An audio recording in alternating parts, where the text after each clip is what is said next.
नमस्कार दोस्तों, आप सभी का स्वागत है कहानी आपकी और मेरी ग्रहों की जुबानी यूट्यूब चैनल के ऊपर में।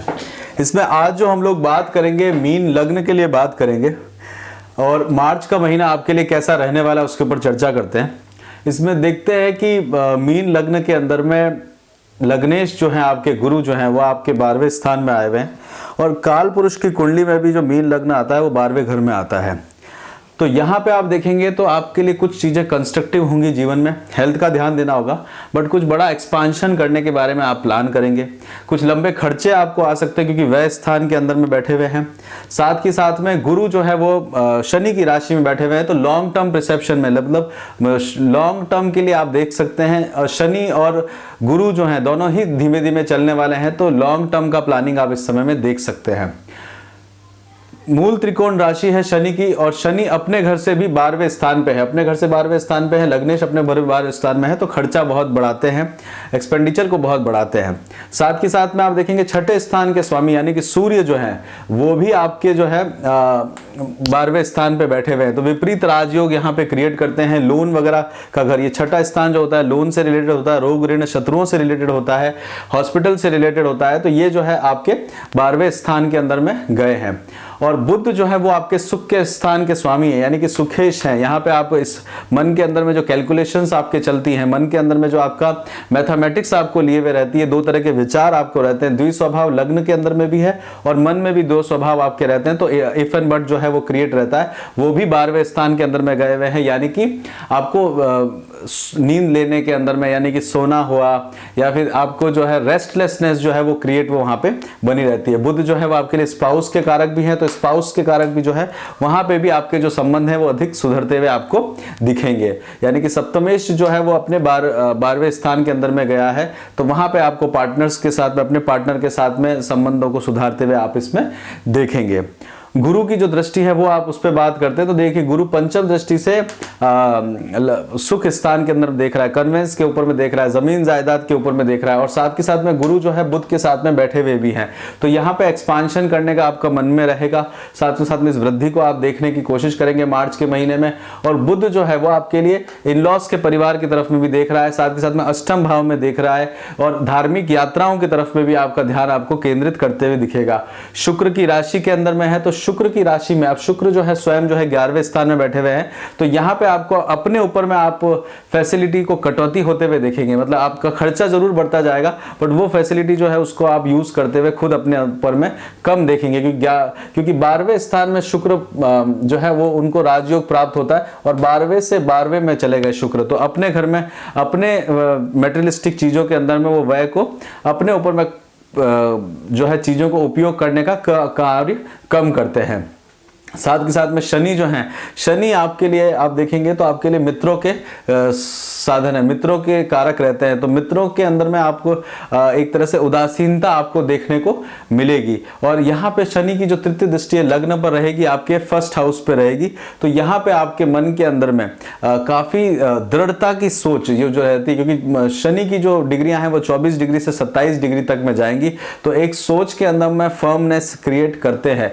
कर्म के ऊपर में आपको जो है विश्वास ज्यादा होते हुए दिखेगा, कर्म के ऊपर में कार्य को आप ज्यादा करते हुए दिखेंगे, क्योंकि शनि जो है कर्माधिपति है और शनि जो है 1 2 3 4 5 6 7 सप्तम दृष्टि से संतान की तरफ में देख रहे हैं, तो संतान को भी हार्ड वर्क के ऊपर में आप जो है वहां पे आप उसका फोकस लेके आएंगे। चंद्रमा की राशि के अंदर में है, तो शनि और चंद्रमा यहाँ पे आपके जो गुरु हैं, आपके जो लग्नेश है वो उच्च के होते हैं, तो संतान के लिए जो है वो आपका हमेशा जो रहता है वो आपको हमेशा संतान के लिए आप मीन लग्न जो है सबसे अच्छा लग्न होता है संतान के लिए। वो जो है उनको सभी तरह की फैसिलिटी प्रोवाइड करने वाला लग्न रहता है, और जितना अधिक ध्यान मीन लग्न के जातक संतान का रखते हैं, उनकी एक आवाज के अंदर में सब कुछ लेने के लिए वो निछावर रहते हैं, वैसा वो रहता है। और उनको नॉलेज के साथ साथ में ज्ञान को भी बढ़ाने का कार्य वो करते रहते हैं। तो यहाँ पे जो है संतान के लिए जो आप एक बड़ा कार्य करने के बारे में सोचेंगे, संतान के लिए लाभ के लिए कार्य करने के लिए आपको आप अपना मानस बनाएंगे। मंगल जो है वो आपके लिए कुटुंब के कारक हैं, परिवार के कारक हैं, साथ के साथ में धन के कारक हैं, खान पान के कारक हैं, वहां से आप लाभ लेने का कोशिश करेंगे। और आपके लिए यात्राओं के कारक भी हैं, तो यात्राओं के अंदर में आपको यात्राएं करनी पड़ सकती है, छोटी मोटी यात्राओं को आपको ट्रैवल करना पड़ सकता है। मंगल जो है वो पृथ्वी से रिलेटेड है, एग्रीकल्चर लैंड से रिलेटेड है, वहां पे आपको ट्रैवल करना पड़ सकता है। किसी तरह की लाभ, जमीन से रिलेटेड लाभ को आप प्राप्त करने का कोशिश इसमें करेंगे। मंगल की अष्टम दृष्टि 1 2 3 4 5 6 7 8, अष्टम दृष्टि जो है वो आपके छठे स्थान में है। छोटा स्थान ऋण का रहता है, छठा स्थान जो रहता है रोग का रहता है, छठा, तो रोगों के ऊपर में कंट्रोल पाने का आप कोशिश करेंगे। साथ के साथ में आप 11वां स्थान जो रहता है, 11वें स्थान मंगल यहाँ पे उच्च के हैं, तो यहाँ पे मंगल की एनर्जी सबसे ज्यादा है, तो प्रॉपर्टी रिलेटेड कामकाज के अंदर में लाभ लेने का आपका प्रयास बना रहेगा। राहु के लिए बात करते हैं। देखिए राहु जो है आपके तृतीय स्थान में, पराक्रम स्थान के अंदर में आए हैं, करेज को आपके करेज को बढ़ाने का कोशिश करेंगे। आप जो कार्य नहीं करते आएंगे वो इन 1.5 सालों में, यानी कि 29 मार्च 2020 से लेके 11 अप्रैल 2022 तक का जो समय है, इस समय में आपने अपने आप को एक्सपांशन किया होगा, अपने उन कार्यों की तरफ में आपका ध्यान गया होगा जो आप कभी नहीं करना चाहते, चाहे वो खान पान से रिलेटेड हो, चाहे वो आपके राइटिंग स्किल से रिलेटेड हो सकता है कि इसमें राहु बैठे हुए हैं तो वो कन्वेंशनल वो या सीधा वे नहीं लेते, कई बार वो रास्ता गलत भी चुन लेते हैं। तो पराक्रम के अंदर में आपने कई बार शॉर्टकट्स को लेने की कोशिश करी होगी। और राहु जो है 1 2 3 4 5 पंचम दृष्टि से सप्तम हाउस में देख रहे हैं, यानी कि स्पाउस से रिलेटेड देखेंगे। आप स्पाउस के साथ में आपका जो है वो वहां पे सामंजस्य आपको बैठाने की आप कोशिश कर रहे होंगे। और आपका गुरु का लग्न है, तो गुरु के लग्न में क्या, गुरु जो है वो राहु को थोड़ा सा कंट्रोल करने की कोशिश करते हैं। हालांकि राहु के ऊपर में किसी तरह की दृष्टि नहीं है, परंतु राहु की नवम दृष्टि 1 2 3 4 5 6 7 8 9, राहु की जो नवम दृष्टि है वो शनि के ऊपर में, मंगल के ऊपर में और शुक्र के ऊपर में है। तो यहाँ पे आपको बड़े भाई बहनों के साथ में और छोटे भाई बहनों के साथ में जो है तालमेल बिठाने की आवश्यकता देखने को मिलेगी। इसमें और आगे तरफ देखते हैं तो चंद्रमा की पोजीशन से बात करते हैं कि चंद्रमा की पोजीशन आपके लिए कैसा रिजल्ट लेके आएगी। देखिए चंद्रमा जो है 1 और 2 तारीख को आपके 12वें स्थान में रहेंगे, व्यय का स्थान रहेगा, खर्चे का स्थान रहेगा, साथ के साथ में यात्राएं भी आपको लेके आ सकती है और आपको हेल्थ का भी ध्यान देने की जरूरत पड़ेगी। 3-4 तारीख को चंद्रमा आपके लग्न में आ जाएंगे। लग्न में चंद्रमा का आना, और चंद्रमा जो है वो अपने आप में तरल पदार्थों के कारक होते हैं और मीन लग्न जो है वो जल से रिलेटेड होता है। तो आपके लिए जो बेनिफिशियल रहता है, अगर आप कहीं पे भी रहते हैं उसके आसपास में जल रखते हैं तो वो आपके लिए बहुत ज़्यादा अच्छा रिजल्ट लेके आता है, वो आपके लिए आपको फायदा करता है। उसके बाद में 5, 6 और 7 तारीख को चंद्रमा जो है वो आपके कुटुंब के घर में आएंगे, घर के स्थान में आएंगे, परिवार के स्थान में आएंगे। तो यहाँ पे आप अपना कार्य करते हुए देखेंगे। यहाँ पे आपको जो है एग्रीकल्चर या फिर लैंड से रिलेटेड काम को अंदर में आपको काम मिलेगा, क्योंकि मंगल की चतुर्दृष्टि वहाँ पे बनी रहेगी। यहाँ पे आप एक्सपांशन करने का सोचेंगे। अगर आप बहुत समय से सोच रहे हैं गवर्नमेंट रिलेटेड कामकाज के अंदर में, तो सूर्य का जब परिवर्तन होगा 15 मार्च के बाद, तो सूर्य जब आपके लग्न में आएंगे तो गवर्नमेंट से आपको फायदा देखने को मिलेगा। इसमें 8 और 9 तारीख को देखेंगे तो चंद्रमा आपके पराक्रम स्थान में रहेंगे। चंद्रमा का पराक्रम स्थान के अंदर में रहना आपको कार्यों के लिए बढ़ेगा। यहाँ पे चंद्रमा उच्च के होते हैं तो आपको सपोर्ट देखने को मिलेगा। साथ के साथ में आप इस समय में जो है छोटी मोटी यात्राओं के लिए आप कार्य करते हुए दिखेंगे। किसी तरह का आपको एक राहु जो है वो आपको अपने पावर से ज़्यादा दुगना काम करने के लिए प्रेरित करते हुए दिखेगा। इसमें आप देखते हैं 3 तारीख को आप देखते हैं 10, 11 और 12 तारीख को देखेंगे तो आपकी तीसरी यानी कि आपके मिथुन राशि के अंदर में चंद्रमा जाएंगे। घर के अंदर में आपका सुखपूर्वक जीवन बीतेगा। इस दिन आप सुख से कार्य करते हुए दिखेंगे। कई तरह का प्लान आप करते हुए इस दिन आपको मिलेगा। 13, 14 तारीख को चंद्रमा आपके पंचम स्थान में रहेंगे। पंचम स्थान के अंदर में चंद्रमा का रहना आपको संतान के लिए कार्य करने के लिए प्रेरित करेगा, अपनी नॉलेज को बढ़ाने के लिए काम करेगा, अपनी बुद्धिमत्ता के लिए काम करेंगे। कोई लॉन्ग टर्म रिसेप्शंस के लिए आप काम कर सकते हैं। साथ के साथ में मंगल की भी सप्तम दृष्टि वहां पे रहेगी, शुक्र की भी सप्तम दृष्टि रहेगी। तो किसी तरह का किसी से प्रेम करते हैं तो वहां पे भी आप अपने आप को जाहिर कर सकते हैं। और साथ के साथ में आपको पुराने मित्रों से भी मिलने का लाभ देखने को मिलेगा। इसमें आगे की तरफ देखते हैं तो 15 और 16 तारीख को चंद्रमा जो है वो आपके छठे स्थान में रहेंगे। 6th स्थान में रोग, ऋण और शत्रुओं पे काम करेंगे। किसी से ऋण लेना हो, किसी से अपने आप को एक्सपांशन करना हो तो वो आप करते हुए दिखेंगे। और साथ के साथ में आपका जो हिडन जो शत्रु है उनका भी डेवलपमेंट होते हुए इस दिन आप देखेंगे। 17, 18 और 19 तारीख को चंद्रमा जो है वो आपके सप्तम स्थान में जाएंगे। यहाँ पे आप स्पाउस के साथ में, पार्टनर्स के साथ में, किसी तरह की छोटी मोटी यात्राओं के साथ में कर्म क्षेत्र से रिलेटेड काम को बढ़ाते हुए देखने वाले हैं। और भाव भावत नियम के हिसाब से, यानी कि कर्म स्थान से दसम स्थान के अंदर में है, तो उसके अंदर में आपको एक्सपेंडिचर करते हुए दिखेंगे। इस दिन आपको बिजनेस के अंदर में एक्सपेंडिचर करने का मौका भी मिल सकता है। 20-21 तारीख को चंद्रमा आपके अष्टम स्थान में जाएंगे। इन लॉज के परिवार की तरफ से आपका ध्यान केंद्रित होगा। वाइफ की तरफ से, इस पे पार्टनर की तरफ से धन का लाभ, उनके परिवार से मिलने का आपको मौका मिलेगा। साथ के साथ में यहाँ पे आप जो है थोड़ा सा अपने आप को आइसोलेट करने की, चीज़ों को आइसोलेट करने का कोशिश करेंगे। धार्मिक कार्यों के अंदर में आपकी प्रवृत्ति बढ़ती हुई आपको जाएगी। किसी तरह का सडन दान पुण्य भी कर सकते हैं। इंश्योरेंस से रिलेटेड कामकाज के अंदर में भी अपने आप को देखेंगे।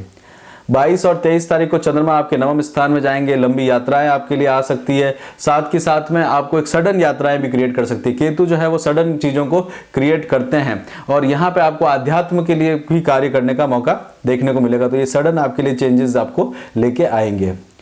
24-25 तारीख को चंद्रमा आपके लिए कर्म स्थान में आएंगे। कर्म स्थान के अंदर में चंद्रमा का आना अपने ऑफिस से रिलेटेड, अपने काम से रिलेटेड, कामकाज से रिलेटेड आपको ध्यान केंद्रित आप करेंगे। 2 तरह के व्यवहार आपको स्वभाव में आएंगे। एफर्ट्स आप करते हुए जाएंगे। प्लानिंग करिएगा इस दिन, तभी आप प्रॉपर्ली डिसीजन पे रह पाएंगे। देखिए इंप्रूवमेंट का स्थान है, उपचय स्थान कहलाता है दसम स्थान, तो यहाँ पे थोड़ा सा कैलकुलेट करके काम करने की कोशिश करिएगा, क्योंकि राहु और केतु का काल सर्वदोष यहाँ पे बना हुआ है। 26-27 तारीख को चंद्रमा जो है आपके लाभ स्थान के अंदर में आएंगे। इस दिन आप लाभ लेने का कोशिश करेंगे। शनि और चंद्रमा का विषयोग यहाँ पे बनेगा। शुक्र और मंगल के साथ में आपको एक लाभ लेने का कोशिश करेंगे। लंबे समय तक लाभ को कोशिश लेने का करेंगे। सोसाइटी या अम्यूजमेंट पार्क या बाकी सब जगहों से मिलने में ज़्यादा लाभ नहीं होगा। मित्रों से थोड़ा सा दूर रहेंगे तो ये दिन आपका अच्छा जाएगा। 28-29 तारीख को चंद्रमा आपके 12वें स्थान में रहेंगे। 12वां स्थान जो है व्यय का स्थान रहेगा। गुरु साथ में रहेंगे यहाँ पे, और यहाँ पे आप देखेंगे कि गुरु की जो डिग्री है वो करीब 26 डिग्री के नज़दीक गुरु पहुँच चुके होंगे। तो अब जो है यहाँ पे गुरु एक तरह से आपको आध्यात्म की तरफ में लेते हुए जाएंगे। और यहाँ पे आप जो है वो कई चीज़ों को अपने जिद से पूरा करने की कोशिश करेंगे, कि सूर्य जो है आपके लग्न के अंदर में आ चुके होंगे। यानी कि सूर्य जो है जलीय राशि जो है वो आप जलीय राशि के अंदर में अग्नि तत्व का मूवमेंट यहाँ पे आप देखेंगे। तो खान पान का ज़रूर ध्यान दीजिएगा। अपाचन होने का यहाँ पे रहता है। अपीयरेंस के अंदर में आप देखेंगे तो आपको अपीयरेंस के अंदर में एकदम अपने ऊपर में तेज दिखेगा, चेहरे पे चमक आते हुए दिखेगी। 30, 31 और 1 तारीख को चंद्रमा जो है वो आपके लग्न में आ जाएंगे। तो इस दिन इंटेंसिटी चंद्रमा की कम रहेगी, अमावस्या का समय रहेगा, और इस दिन आप जो है अपने मान सम्मान के प्रति थोड़े से सजग रहेंगे, और उसके लिए आप जो है किसी बात पे खिन्नता आए तो उसको इग्नोर करने की कोशिश करिएगा। इसमें आगे और बढ़ते हैं तो उससे पहले आपसे रिक्वेस्ट करेंगे चैनल को लाइक करें, शेयर करें, सब्सक्राइब करें। इस समय आपका एक्सपेंडिचर बहुत बढ़ेगा। लोन लेने का अगर आप सोच रहे हैं तो लोन ले सकते हैं। हेल्थ के लिए आपको ध्यान देने की ज़रूरत है। एजुकेशन के लिए अगर आप बात करें तो वो ओवरऑल आपका अच्छा चलता रहेगा। शादी के लिए इस समय बहुत उपयुक्त समय नहीं है। प्रेम किसी से करते हैं तो वहाँ पे आपको वृद्धि होते हुए दिखेगी। एफर्ट्स अगर आप कर रहे हैं जॉब के अंदर में तो वो आपको और भी ज़्यादा बढ़ाने की ज़रूरत पड़ सकती है। बिजनेस के अंदर में अगर आप विदेश अपने जहाँ आपका जन्म हुआ है वहाँ से आप विदेश में जा रहे हैं, यहाँ एक्सपांशन करने की सोच रहे हैं तो वो एक अच्छा समय। स्टॉक मार्केट के अंदर में लॉन्ग टर्म के लिए समय सही है। शॉर्ट टर्म के लिए कुछ इंट्राडे कर सकते हैं, बट बहुत ज़्यादा सावधानी से करिएगा। बच्चों के लिए कर रहे हैं तो बच्चों का प्लानिंग कर रहे हैं तो वो इस समय में आप कर सकते हैं। शुक्र और मंगल की दृष्टि सप्तम स्थान में बनी हुई है। और अगर आप शत्रुओं के लिए कर रहे हैं तो आपके शत्रु जो है इस समय में वृद्धि होते हुए आपको दिखेंगे। आपके शत्रु जो है वो बढ़ते हुए आपको दिख सकते हैं। इसी के साथ यहीं पे रोकते हैं मीन लग्न का मार्च का। अगर आपको कैसा लगा आप बताइएगा, कमेंट बॉक्स में लिखिएगा। अपना खूब ध्यान रखिएगा, खुश रहिएगा। जय श्री राम।